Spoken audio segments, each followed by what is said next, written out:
we're now heading over to the Mbawula Chat. And this Mbawula Chat will be facilitated by Bulelani Balabala, entrepreneur, developer. He will come and facilitate that. But let me read this gentleman's bio. Emmanuel Nkgapele, founder of IMA events and KBL projects. Mr. Emmanuel, born in the dusty street of Limpopo, Tzaneen, the founder of IMA events, KBL projects, and the Rich Valley Wedding and Functions venue. This is like a real entrepreneur. There's businesses after businesses after businesses. So he'll share more about his story, but he holds a degree in accounting, postgraduate certificate in education, worked as an educator. So an entrepreneur who's also gone to school and invested in his education. Incredible story. Let's sit back, relax, and enjoy. Ladies and gentlemen, please let's put our hands together for Mr. Emmanuel. Come on, Limpopo, Tzaneen, let's show some love.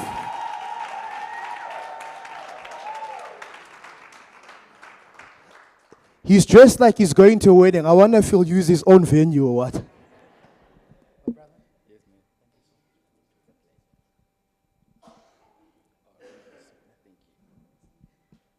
make sure that your mic is on.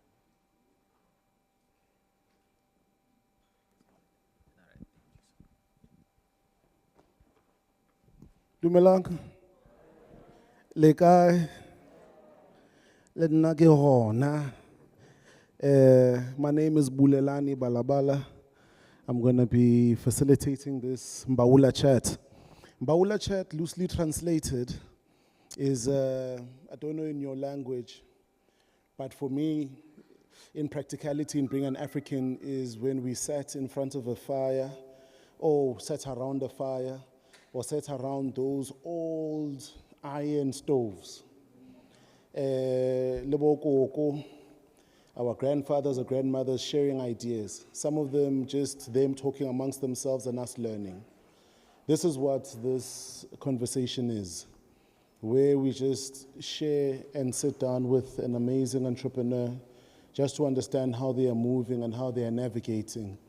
But for me, I think from everything that you would have learned today, you see, one thing that my 19 years or 21 years of entrepreneurship have taught me, don't disregard anything that was said here today.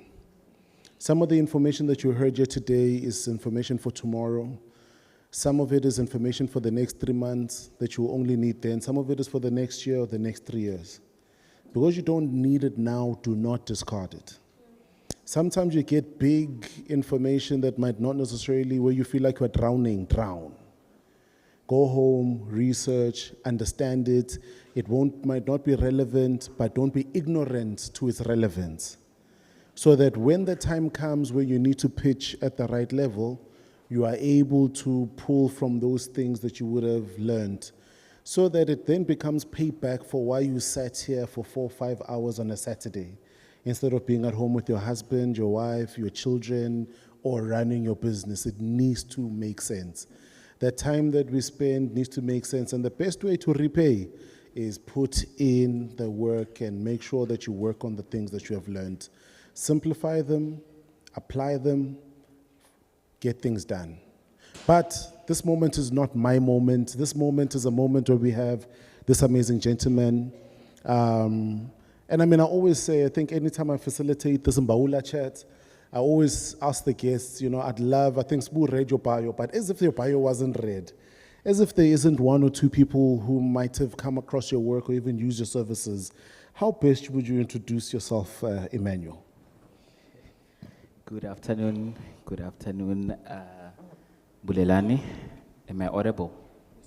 All right, good afternoon, sir. Thank you for having me, and all thanks to the T team and everyone who presented before me. I'm so excited to be seated here in front of this hope. When I look at you guys, I see hope for the future, because I really love business, and when I see people who are so eager to change the narrative, it melts my heart. So shout out to you guys. My name is Emmanuel Nkgapele, as they had said already. I was born and raised in the dusty street of Limpopo, just here. And I was born some years ago, a few years ago. And I am born from like a woman who was very business-minded. So she doesn't have any qualification. She did not go to school, but she was very smart when coming to business. And her work ethics, or business ethics rather, influenced my decisions to actually quit my 9-to-5 job to be where I am today. So I'm an entrepreneur. It started like just all of us, or most of us, as a hobby. And I tried a lot of things, lots of things. So I'm the co-founder of IMA events. For sure you guys have seen it. We deal with event styling and management. We also have a business called KBL Projects. KBL Projects is a business that deals with your still, we are doing still work, and also your interior designing, because it's the same, it's the value chain with what we are doing. And also, we are now building a wedding venue, a luxurious wedding venue. So, because we saw a gap in our area, so we have those olden venues or hotels or lodges rather, then that doesn't meet our recent needs as youth. So I'm trying to fill in the gap. As an entrepreneur, I saw the opportunity and I'm filling in the gap. We have tried quite a number of things. When I was growing up, I did quite a number of, we did hair, I baked cakes, I sold flowers, hampers. There's quite a number of things that we tried. I supplied school uniform. So there is so much that we were busy with. But then I possess a qualification in accounting. I have studied BCom accounting degree, and then later did method of teaching. I worked for about 9 years, and I decided to call it a quit. And fear was there, but then there's never a single day where I regret the decision that I took for quitting my 9-to-5 job, because this is life and this is so satisfying, and I'm making a living out of what I am doing. So the reason I mentioned that the lady or my mom influenced the decision for me to leave or to quit my job is that she was not educated, she was not working rather, but she used business to support us. When she only lived for 36 years, and when she was like, when we lost her in 1998, I was only 9 years. I never had a personal relationship with my father. I was only 9 years, but with that 9 years, there's so much to point, there's so much that I've learned from. So she would grab every opportunity. One of the opportunities, or one of the business that she did stood out for me, is that she was selling, you guys know Malogo, right? Yeah, she was selling here at Lenyenye Primary School and Yokara. She stays somewhere here. And babarekisa skoloni. Ge ba ka mola side la Lepepane, ge ba boya this side, ba to tropela maloko ba tshela ka ra bucket, and then ba ta ba rekisa batho ba lo gore ba sa berekisa maloko like mo Lenyenye ba lo gore bana tšhelete ya ntone. So I saw that, I was like, oh, okay. She would ba kamorogo mishiji that side, and then ba da ba rekisa mo ba fetja ba eskolone, ba dile mqomboti, ba dile all these things. one of the business you know what, this lady, if ke mamile mosadi yo ke, I will never fail in business. When we had school trips, she would pay. She would go with us on a school trip.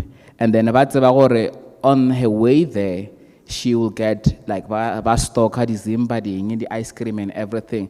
Before Rifita Mori Angona, Stoko Sela Savana Gastova Sefet, and then Batroma Togomela Bana. That is an amazing. That is an amazing story. It's an inspiration to me. It kept me over. If this lady, without any formal education, she was able to see there's an opportunity, and I went to school. I know of the systems. I know of everything that I need to make myself rich. Why am I still living out of fear and going to doing 9 to 5, whereas I know that I'm very passionate about business. So, and I decided, this is my third year, this is 2025, third year, and I don't even regret the decision that I took 3 years ago. And remember, working for a government, you'll be like, it's a form of security. You then say, in our economy, there is no way you will leave your teaching job for a business. But then I did that, and I'm happy with the decision.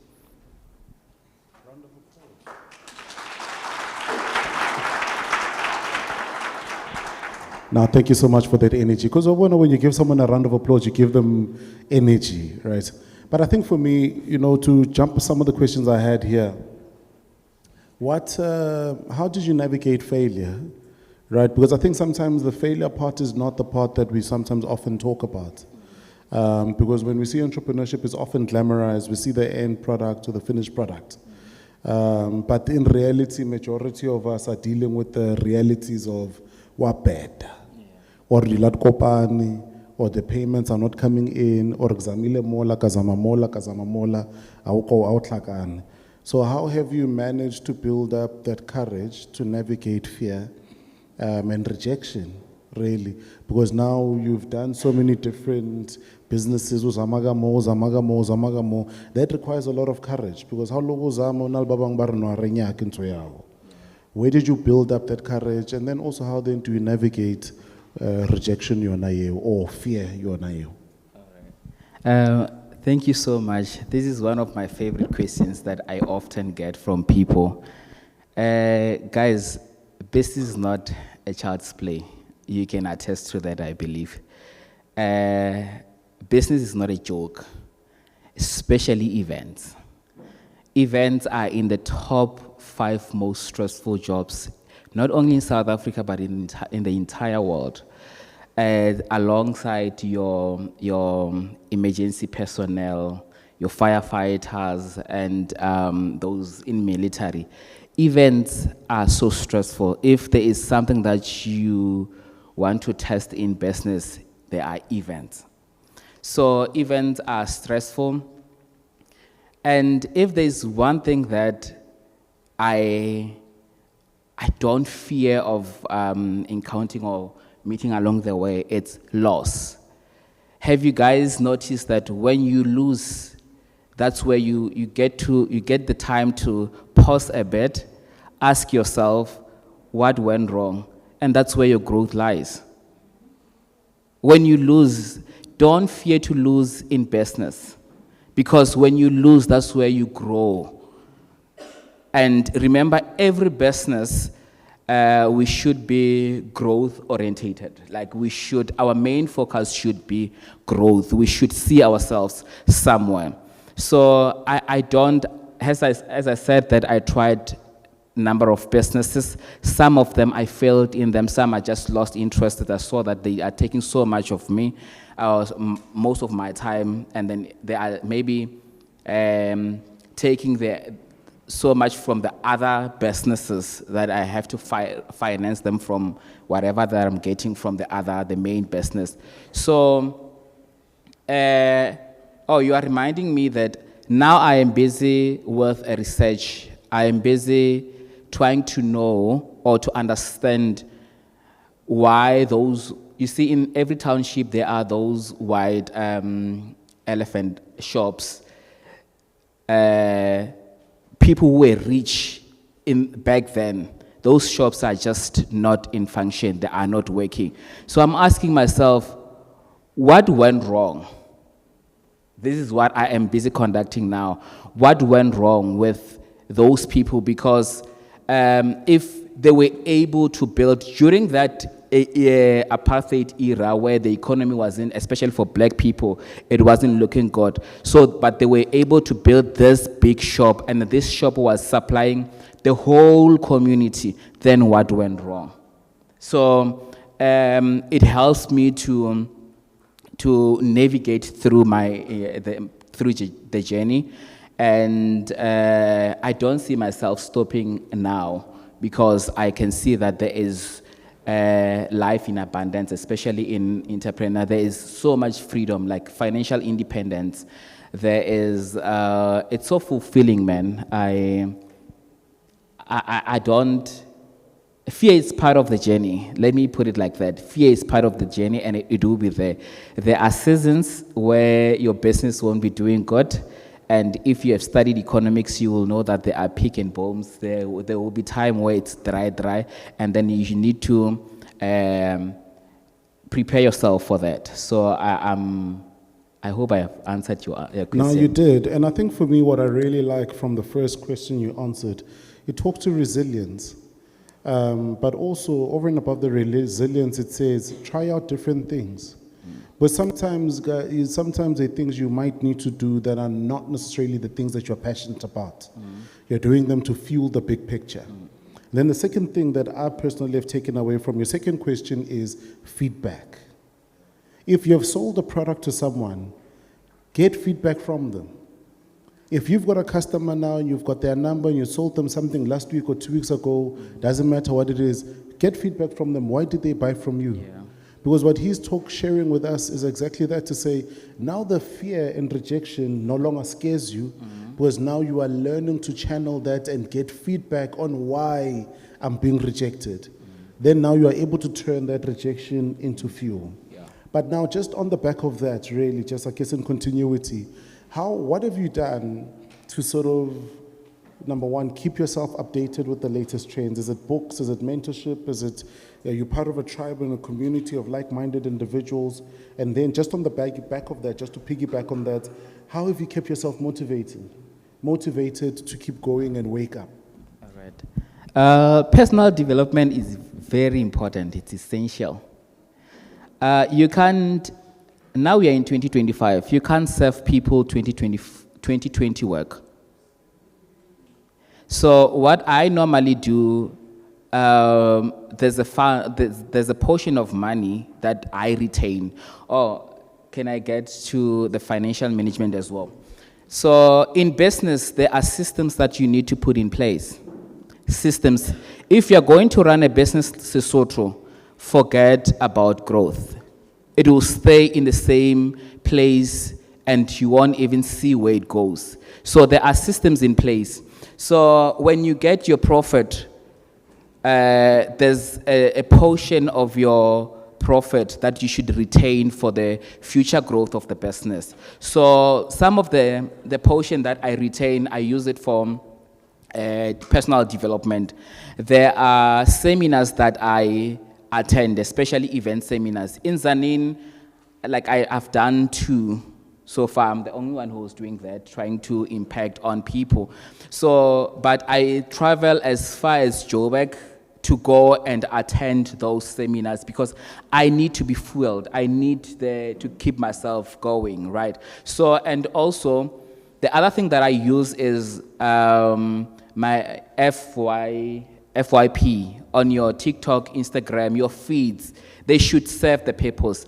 If you are into agriculture or you are into fashion, you can't be watching TikTok every day. You know TikTok is addictive. You know social media, so we spend most of the time on social media. You can't be watching people cracking jokes and then you're watching those people. So you must follow people who will fuel you every day, who does the same thing as what you are doing every day. That's what keeps me going, because when I open my Instagram account, like, I will be seeing new trends. I will be seeing people who are doing the same work, the same line. It's either fashion, gowns, your suits, the makeup, your wedding venues, those who are decorating, those like band, sound, those who are playing in entertainment, because I am in events. So I'm into events. So the feeds fuel me in a way. They keep me, now people, they like doing this. Now I should move my business to this direction.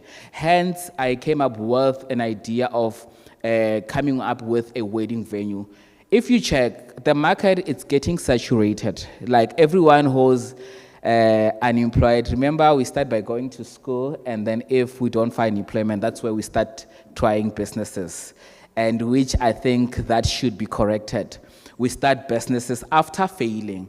Then, and most of them, if you check, they flock into events. So because I want to set myself apart, then because people, they will be coming into this industry, then what is it that I should do to like just keep myself afloat and relevant in the business? Now I am coming with something that grows the value, put on in the value to what I am currently doing.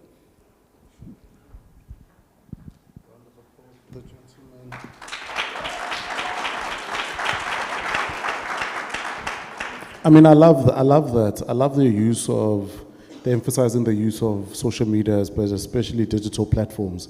I mean, there's one, I think, gentleman we worked with some years back who utilized social media platforms, and out of that got clients from that. But also in today's reality, I mean, I ran a manufacturing business, I sold it, but what we did is that 70% of our revenue came from lead generation that was automated through Facebook. Don't undermine that. And I think what we then did is that we started spending as little as 500 Rand. Then every time we got a client, we always justified 20% of the revenue we got from the client must go back to the ads. And then you find that now, wherever we got 10,000 Rand from this client, 20% of it is 2,000. Now you've got 2,000 more to spend on more things. Why? Because you're reinvesting. You're doing exactly what we are being taught here. The personal development is very, very important, because you can't look like the business if you don't have the business. You know, I often say, I think this is one thing I often say that I believe that Emmanuel represents to me. It's the concept that says the business is small from an infrastructure perspective, but the founder is big. If he has to, the founder and mindset is big. So sometimes we think we are small because you've got one computer and never reinvest and never really invest in your own mindset development. Then you enter rooms and you're scared to pitch because you have not taken the time to deposit. So I think what Emmanuel's talking about is super important. And then I think for me, you know what it also then talks to Emmanuel. I mean, I was asking one lady, and I was like, well, I've got a son, and my son is 9 years old. And my issue then is he's watching cartoons on YouTube Kids.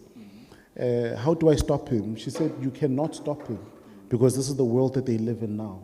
But however, what you need to do is that you need to incentivize them watching the right things, and then it indirectly affects the algorithm.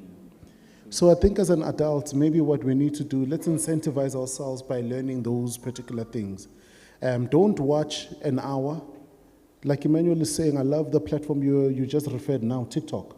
Watch 2 seconds or 30-second videos of the right thing. Just watch one every day. It's going to affect your algorithm to the point where now you look up, you realize, sure man, all the things that I used to watch that wasted my time, I no longer watch. Now here's this new stuff that I actually watch. Thank you so much. Just give Emmanuel a big round of applause, man. But I think maybe, you know, there's a number of financial management questions, but I just want to ask Emmanuel, I mean, how were you able to harness support? Did the support come from family? Did it come from community? Because obviously sometimes they are saying, you know, a prophet is not honored in his own home. Sometimes there are concepts that says that people don't really support you from a customer perspective. How were you able to harness that support? Because we sit here as entrepreneurs, and sometimes some of us, the mindset, entrepreneurship is a lonely journey. Does it have to be lonely? Can you bring together a group of individuals to walk the journey? What are your thoughts on those 2 or 3 things I've just shared now? If I am to understand you clearly, Yeah. you are saying the support from the family as in like supporting the business or Just supporting you. I think you as the individual. Oh, okay. All right. Thank you for that. The support from my family is always overwhelming. They understand that sometimes, remember, if you are starting a business or as an entrepreneur, there is, especially from the beginning, when you start the business, it's not looking good financially, so you need funds. So if you don't have a supporting family, it may get overwhelming. You might decide, like, no, because they will be wanting 1, 2, 3, and you cannot provide that. So my family was very supporting. They will even take their money and invest in whatever that I am doing. When I say I don't have money, they understand that, and they are not working, but you find them sending you something and say, we just thought like we should just give you 500, you will add unyogo perisa wabona rudi enega yona. So that's that. So I thought maybe you are referring to family as customers, and I wanted to say your families and friends are not your customers, they are your family. So please separate that. We get bitter and we get mad for something which is not, like, it's not worth it, guys. If your families and your friends, like, it's very rare to get a support from family and friends. I'm referring to those who are maybe your uncles or whoever, you expect them to buy from you. So we are human. Don't even like have those expectations. Have a target market and search for your market share out there. Convince people to buy your product. And there's this thing, confidence is a byproduct of actions. So you cannot be confident if what you are selling, it's not up the standard. So work on the value of your product, and then you will be confident, and people will then, that will draw people to you. There's a saying that says, it's just a waste to chase on butterflies. So you will just finish whatever that you have to chase on them, and they will just sleep. But then if you build, or if you can have a beautiful garden, then you then attract those butterflies. So meaning if your product is giving, then obviously you will draw attention, you will make people come to you. Even if you can price, your pricing is good, they won't mind, because what you give them is of value.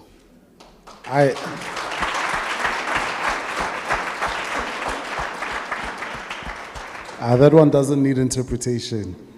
It is what it is. And such a simplified manner. Simplified concept in such a powerful, powerful way. Sure, thank you so much. Work on the product. Work on the products. Work on the products. Build your confidence. But Emmanuel, just tell me, are there any financial mistakes you've made in business? Just say, I've made a few in the early days, eh? This thing of you think you are the business, because you're the business, all that money is yours, Mr. Matlisa. What are some of the mistakes you've made that you are comfortable in sharing? We learn from our mistakes every day. And financial mistakes, remember when we talk, there is no way we're going to talk about business and we don't talk about finances. So it's very crucial, and you really need to understand your funds. Guys, if there's one thing that you need to invest on, as you are an entrepreneur is your financial management. Without financial management, you're going nowhere. Because number one, how many of you separate? I believe in workshops like this, you should be talking about this a business as a separate entity, as it stands on its own, and your personal accounts should be like you should treat it as a business. So in accounting, we call it. Let me not go it. No, go there. We have what we call, as a business, you need to separate yourself from the business.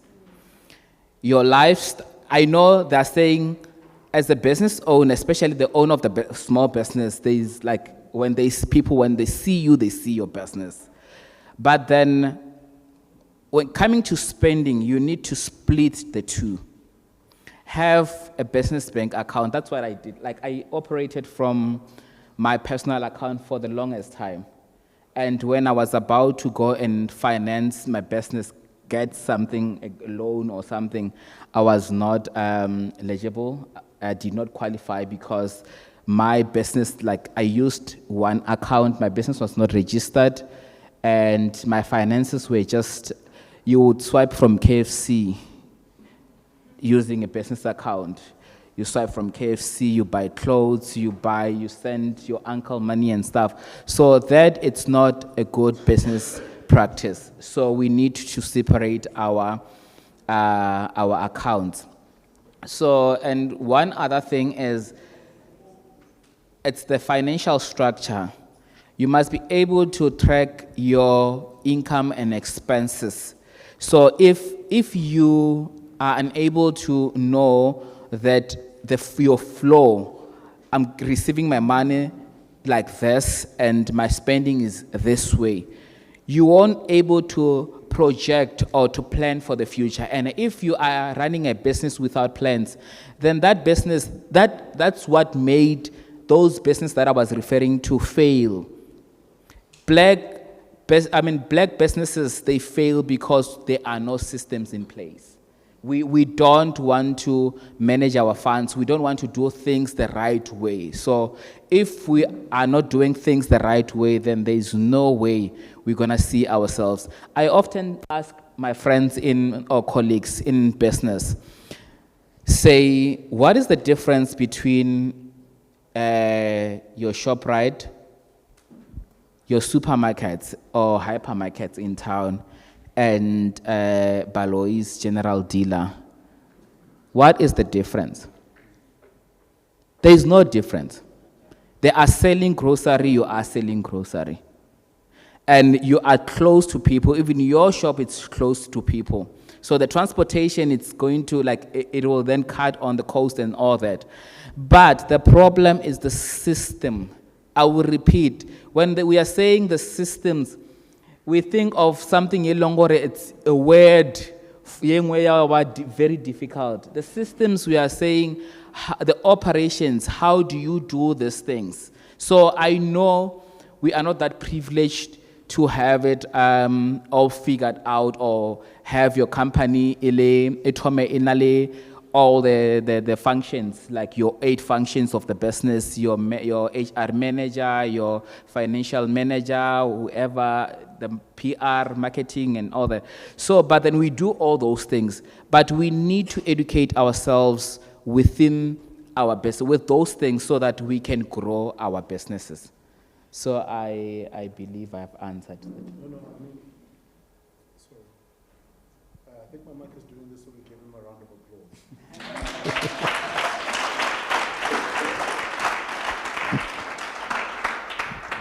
No, I think you answered that question in a great manner. But I want to just touch on this, right? I think sometimes we have this mindset that says, sometimes we then develop this mindset that says, budget. You know, is it important to budget? Is it important to even budget in business? Because sometimes what we do is that we plan things on the fly, and as you move along, and then we have this mindset that says, I will only build financial systems, I will only build financial management controls once my business gets to a certain point. At this moment, kisa zama zama, I won't build them now, I'll build them later. Do you think that is the right way to think, and how should we be thinking about that process? I was an accounting teacher when I was doing my 9 to 5 hours teaching accounting, and there is a topic, budget or budgeting in accounting. When I introduce the topic, I would ask people, what is budget? That's the first question that we should ask ourselves. What is budget, and who supposed to budget? Like, who's fit to budget? So, and then I'll go further saying, we all budget. From a grade R learner to like a pensioner who receives a grant, we all budget. So, and with budget, it helps us to know of our, remember budget, we project. A grade R learner or a primary, your child will know that my dad gives me this much, right? 10 rand per day, every day. With this 10 rand, I'm going to do 1, 2, 3, 4, 5, and then I'm going to remain with this much. So, meaning, if that particular learner goes to school without calculating that I'm going to buy sweets and on my way back I should retain at least 2 rand on my way back because it's hot, then I will buy ice. So it means on his way back, and then ice, and then you see that the impact of budgeting. So budget starts from as early, with whatever that we do, we budget. Households, budgets, business budgets, we have different types of budgets. So personally, you can't say, Gimjita, and like I will just spend and I'll see it there. You'll find yourself wearing brands. I often tell people that at my current state of finances, I don't qualify your LVs and your Gucci's. Not because I don't have the money, but where I am now, if I were to buy those things, it means some of the things won't be taken care of. So it means my business, it's a remedy, like it's a mixture to fail in business. So we really need to budget. Whether your business is small, you are starting, or you are there, budget is essential in each and every business. Personally, like a pensioner, I receive a chelete. If fella before I ishumisa, right? Same as us. If you are an entrepreneur, especially without funds, without having the money or sufficient money to do whatever that you want to do, you have financial goals. You know that if I were to get 20,000 now, then tomorrow come, zero. Like now, if you can give me 2 million rands today, I know what I'm going to do with that money. So that helps me to say, if someone deposit 10,000 rand or 50,000 rand into my bank account, it won't, like I'm not gonna have it and then gotta get, I know where it's supposed to go, and I know what is it that I need to get. Not to say you don't have savings, and it's very difficult to save, especially at where we are. And that your question reminds me of this thing. I think it's a pandemic in our small enterprises or small businesses. Because we started small, we keep the micro minds throughout. I don't know why. When we start your business small because you don't have funds, you keep it like that, and that kills you internally. Because it's small, it's a small business. I don't know if we can come up with a concept or a better name not to call ourselves small, because that's stuck in our mind, and whatever that we do, it's small. It took me some time to price myself. You will then realize it when people say, Man, you are good. You rank with woman by Joburg, those who are doing good in events. Man, you are good. And then only to find out the very same baby shower or man why do our Joburg charges maybe 25,000. I'm still charging 4,000. And like you go to work, but there's nothing here. So until like developing that confidence within myself, and then I don't want to lie, I price. Now, because I'm confident with the product that I am doing, I price. And I've learned that not everyone is your target market. Have a target market.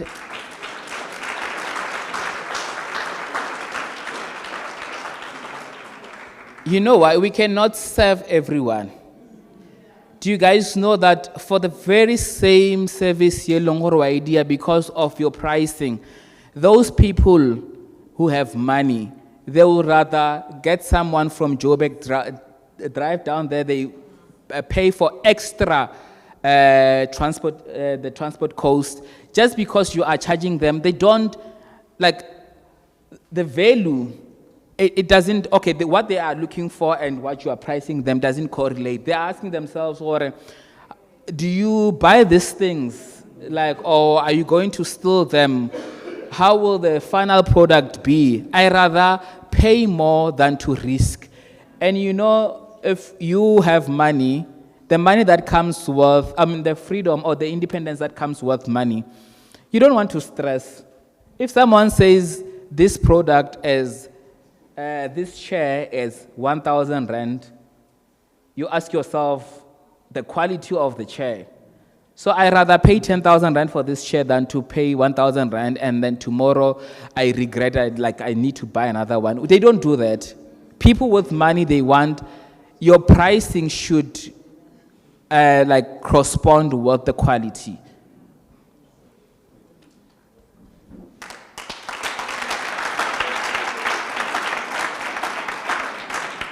Afternoon shift, Rafetsa. 2 more questions, and then I'll just take 3 from the floor, and then I'll give back to Sbu to announce the pitch winner, and then we continue networking. Just a few more minutes. I think just on this, maybe my last, not 2 more from me. I think from me, just my last. I love how you touched on pricing.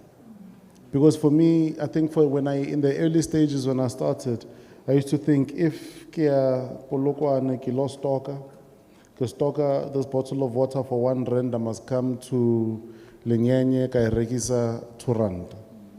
You know, then I learned that is not the correct way to price, because there are other costs and factors that go into that. With your entrepreneurial knowledge and your financial background, what are some of the things in your view that you believe we need to take into consideration when we price? Because once I make that 1 rand, immediately I think, I've made 1 rand profit.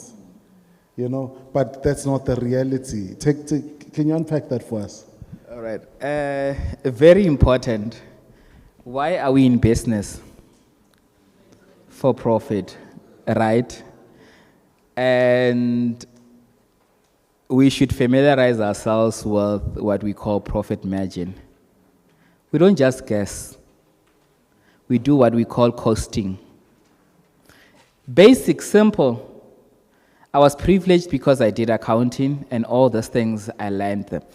But especially if you are in manufacturing, what is it that you have placed in that product? For it to be a bottle of water, there are things, your direct material, direct labor, which is your prime cost.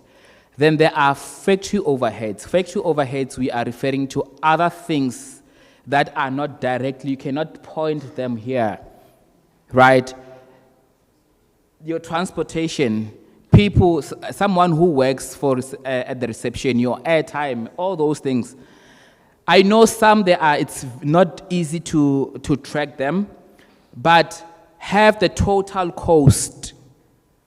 With your total cost, then work on a markup percentage. If you want to mark up with 50% and then you add the 50%, then you come up with your selling price. You know, that's why we fail in business. we are lazy to calculate. You take so much money and you invest in a certain business. You grind, you go up and down, and then you sweat. And then at the end of the day, when you check your books, we can't even comply because we are doing it the wrong way. So before guys, you can scale your business up, before you can do whatever. I don't know how. It's just that I'm a closed person. When I tried giving this information on social media platforms, but I kind of feel like I'm giving so much of me. Like every day when I give a tip, it gets overwhelming. Like I am giving people that I'm here, I'm there, and then the following, it increases, and so that's not me. But you really need to search for those. There are people who does that every day, so you really need to search those people who are giving out business tips every day. Then you will learn. Do proper calculation of how much did you spend on the product and then how much is your profit. Yes, don't be like those people something or the cost is R1 and they sell it for R5. So once you bought it for R1, they're not gonna support you because you are being like ridiculous. You are ripping them off. Your profit should be at least standardized, but then don't work on a loss. So make sure that you do calculations, and that will help you to grow your business. And take so much time researching. Whatever that you are doing, please do research. And let me just give you a tip. You know, there's so much money, especially now. It's just that we are too clean to go down there or to be dirty in order for us to get the money. So I often tell people that majority of us, we are going to the same direction, and the money is the other way around. I mean, it's the other direction. If you check, how many of you guys would venture into steel, like welding? Few. Because it doesn't have what? It doesn't have aina, you cannot flex kayona, aina that status and stuff. But have you learned, or in every villages now, we are building mansions. We are building stop nonsense. We are building walls. We need those barricading, the cheap and those gates. Have you maybe had a moment or calculate about gate guy? Because the minimum, like a small one, it's like boma 12,000 rand, and the costing ya ona krelo or 6,000 rand. So hanibe this thing ya carpentry, headboards and all that. So how many of us do we still go to your Louis and look for headboards? We want the designer ones, right? We want those. That's where money is. But majority of us, we don't want to do that. We want to, especially, there are 3 sectors in the economy: your primary, secondary, and tertiary. The 2 sectors that contribute more to the economy is the primary and secondary. But majority of our businesses, they are in the tertiary. We give services because we want to be clean, we want to wear heels, or we want to wear sneakers and be good. So as we are trying to find ourselves, I know we are going to try a lot of businesses. As we are finding our way up there, look into the businesses that are in secondary and also in primary. That's where money is, because I've mentioned that I supplied school uniform. When you do school uniform, I know it's seasonal. You only sell maybe late December and January up until somewhere March. But there is a lot of money there, and there's it's effortless. So if you look into these schools in the villages now, we are trying to copy the lifestyle, or we are trying to copy the standard Sela Samola, those multi schools. So if you check, you calculate the costing of maybe those school uniform, selling your blazer, you buy it for 490, you put a sticker at 30 rand, and then you sell it 1,200, or you sell it for 950. That's a lot of money. A lot of money. Thank you so much.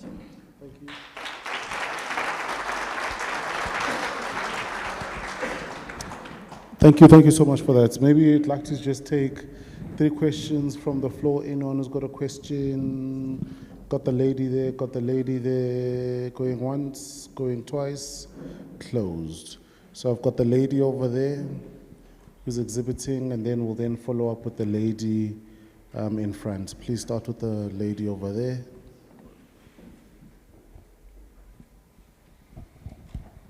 Good afternoon, everyone.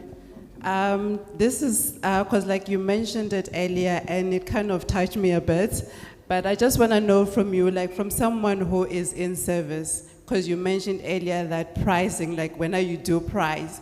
So how would you like say to someone who is still starting and is into service not to be afraid to actually charge the value of what they are actually offering? Well, what do you do?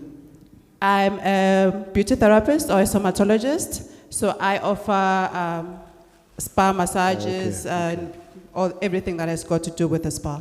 Okay. Yes. Did you get the question? Yeah. Sure. I think the most important question that you need to ask yourself, it's the primary goal of starting a business. We are doing it for a profit, right?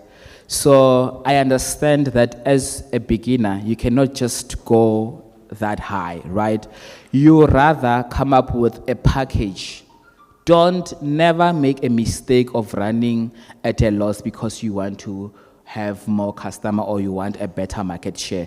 It doesn't work. Remember, if you are pricing this low, and then when you have more customers and then you're going to take it high, there's a high chance that the very same customers that you were trying to attract, they will go elsewhere. So you rather do your promotion, come up with a combo or do something.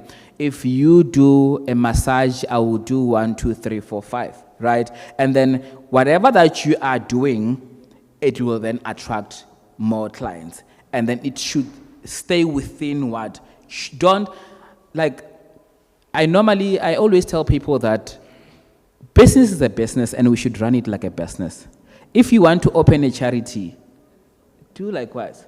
So you can't open your beauty therapist, your massage business, and then you do it for free, right? So that it will make you, as a result, it will question your upper. You'll question yourself. It will stress you even more because you are going out, working every day, but you don't see the results. So if there is something that we should guide ourselves against, is to go out for a business and then we come out. Yes, if you don't sell anything, it's okay, it's understandable. We sell, we are going out every day, we work, but then there is nothing that we can point that I am doing a business and I was able to achieve 1, 2, 3. I hope I have answered you. All right, thank you. And I think for me, and I love how the question was really answered, right? It was answered in an amazing fashion. But I think for me, also, because I think normally in a services business, the 2 real big challenges are I don't have enough hands to service, and my costing is low, or the pricing is completely off. So I think for me, it's doing the multiplier effect to say that if you needed to make your ultimate money, maybe 30,000 or 40,000 rand a month, and then take out your overheads, what would that look like from a sales perspective? How many people would you need to see? Do you have the time to actually even see those people? Because if your goal is to make 100,000 rand a month, but in reality, you need to see 40 people a day in order for you to make the basic average per day in order to reach the 100,000 rand goal at the end of the month, then you quickly pick up that you don't have enough hands. You understand? So now is the question bringing in hands, or is the question exactly what you were saying, bringing in those combos and bringing in other products that will complement what you're doing. So now I know that when I massage you, the massage is not to make money. The massage is to service you and deepen that experience to a point where you build affinity and you trust me as a thought leader, as a somatologist or as a therapist, so that any product that goes on your body, you don't apply any product without asking me. Now automatically I'm able to plug in any other products that I either own or that I get retainer income from. Why? Because you're utilizing that face time to indirectly sell, but for the most part, to position yourself as the only and the go-to in your industry. So that ultimately, once you've won over that neurological share, you can charge them whatever you want. They won't go anywhere. Why? Because we're following his principle. Remember earlier on, we're building the perfect business. Now in this case, because it's a product, every service must be productized. Every service must be productized. So the banks have done this particularly well. The banks are a service-based business, but consumers don't buy services. Consumers buy products. Why? Because products are scalable. What are some of the products the bank have? A gold card, a platinum card, a silver card. So if they've taken those, made the packages that he's talking about, now you can replicate them all over the show because you've productized a service. I hope it's answered you, Dua. Then our last question before we announce the pitch winner and show our Mbawula Chat. Emmanuel, big love. Yeah. Milady? Yeah. One of the challenges of local entrepreneurs in terms of managing your finances, it's how it directly affects your personal finance. And my experience, I worked for 14 years before I went into business. For the past 14 years, I realized it was easy for me to get credit, to get a house, to get a car, until 4 years ago when I became full-time entrepreneur, and I wanted to buy a house. And as a businesswoman, first thing they want to know your financial records of the business you own, and that became a biggest challenge and a learning curve in how one should learn to manage their finances as an entrepreneur, not only pay myself from the personal business, because when you apply for a home loan or a car, they want to find out how are you managing the other business. And we changed how we direct our finances. I don't pay myself from my personal, from my business. There's an entity that pays my salary, and my entity pays the owner of that business a salary, and which is one of the dynamics that I see in most entrepreneurs, and we've learned also from your Akamen how they get their businesses and how they manage their businesses. So I'm interested to find out from you, how do you navigate getting a personal loan as a businessman, but I wanted to put it in a sense, as a business owner, because your finances are directly from the business. How did you do it? This is how I did it, and I think it works for me, but I'm also curious on how you're navigating both the business and you as an entity. It's a difficult one. I'm not gonna sugarcoat it, and I'm not gonna lie. To finance your business, it's very difficult. I'm not gonna put it otherwise. I know we with banks today, but the system itself, this is political, I know. It's built in such a way that if you are trying to be an entrepreneur, it's not gonna be an easy journey at all. So I personally don't have a loan that is taken on business name or whatnot. I believed in myself and did everything from my hard work. I did not get any funding, any grant or whatsoever. So what I did is, with whatever that I'm getting from my business, I was like, what do you call this? I was disciplining myself in a way that my life, like your personal life, your lavish living there, the comfortable life, pauses a bit so that when I accumulate more profit, then I will be able to buy more assets that will make more money so that the business will then grow. So the other hint that I'll say, you see, building a wedding venue, it's quite a big and it's expensive. So you can't believe that I was doing it. You see, buying those 4-5 cements and then get someone built for you, like gradually you getting there. So refinancing your business through whatever that you are getting. And I know that it's not easy because I know it's not easy because your business is not giving you that much, or it's not giving you, you have a follow-up question, eh? My question was not on how you run the business, but getting a salary. Remember, as an individual. Oh, getting a salary. And when you go to the bank as a self-employed, first thing they're going to ask you, Kore, let's see your financial statements from your business. Okay. How do you manage the business from that angle? You are getting a salary from your business, right? Yes. And have you tried to maybe get a car or house? That is one of the questions they're going to ask, and that is one of the requirements they are going to ask you. Oh, okay. So I thought already you have being in a position where you are buying an asset, okay, and from the personal position. Oh. And how you navigated both, not from financing from the business. No, I understand now. Yes. Yeah, I unfortunately, I don't, I'm off the credit market. I don't, I don't buy cars using banks. I did that when I was working. Houses and everything, I just do it myself. I hate that. So I prefer I'll buy a second-hand car as long as it's all paid. I don't, remember I'm saying business is very stressful, ne?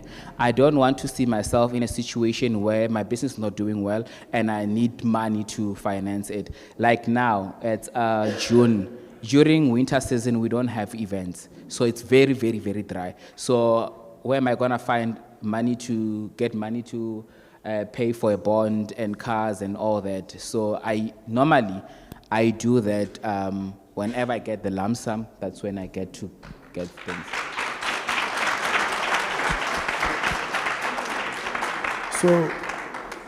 So how we've done it, or how my accountant does it and our auditors, is whatever money comes to me beyond my salary is counted as income. Because what that then does is that if I only record the salary that is on there, it doesn't justify itself against the expenses, right? That's a couple of things that we've had to do. The second thing really has been to be extremely disciplined in a couple of things. So things that we could buy directly through our business debit account, where we have the money, we buy them through our credit card. Why? Because we've got 55 days before we charge any interest on it, and also we get the best points and rebates from that. We get the best credit scoring as well from it. So it was then the discipline of saying, I'm going to put controls in place. I'm going to go get a personal credit card. The credit card of 5,000 or 3,000. Yes, I've got the 3,000 rand in my pocket, but now I'm going to discipline myself. That thing that they asked me to go buy, I'm going to go buy with my credit card, hold off for maybe 2 or 3 weeks, take this money, and then put it back. So then I'm then playing the game, because that is one of the fastest tools that will get you, or rather that has gotten us to the other side of, to get us to the other side of the hill. And then I think then obviously the third thing that became important was demonstrate cash flow. So there was a seasons years ago where we've got the money's in the bank, but I can't get anything financed. Why? Because it's a lump sum. So I've got a lump sum in January, I've got a lump sum in I've got a lump sum in June. But that lump sum is enough to carry us over maybe for the next 4 or 5 years. It doesn't matter because I'm not demonstrating cash flow. So I'm risky. What happens when that lump sum is not in place? So some of the things that we've had to do, for even from an accounting perspective, is that the client pays us in lump sums, but we break it up in invoicing. So we've got one master invoice that lives with the client, and then for our own internal records from a management accounts perspective, we then break them up on a monthly basis, so that when we are then submitting management accounts, we submit management accounts against what is in the bank account to show that that was paid for what will be done on a monthly basis. Why? Because we're demonstrating that this thing is actually a moving and a running business and doesn't just only work in January and Feb. But for everyone else who would like to know more about how to see money differently, get in touch with our bankers at the back. They are They are registered FSP advisors and will tell you everything you need to know. Everything I've told you or we've told you is opinion. But thank you so much. And I think the last thing for me before I get you off this platform, Emmanuel, I know you're very busy Saturday, is to say, I mean, what is that motto you live by? What is that lasting word of advice? Or what is that thing that you would share with us, a book that we need to read, something that we need to explore? What is in your heart that you'd like to leave us with, having already given us so much to really look into? All right, thank you. My last advice will be put in the action. I personally don't believe in intelligence because intelligent people, they don't make it in life, but hard work does.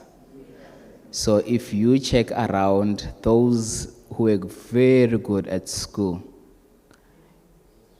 now, so put in the effort and it will speak for itself. So go and do the work, and then that work will repay you, or you will your talent, or what you do rather, will place you in a table with kings and queens. Yeah. Ladies and gentlemen, Mr. Emmanuel,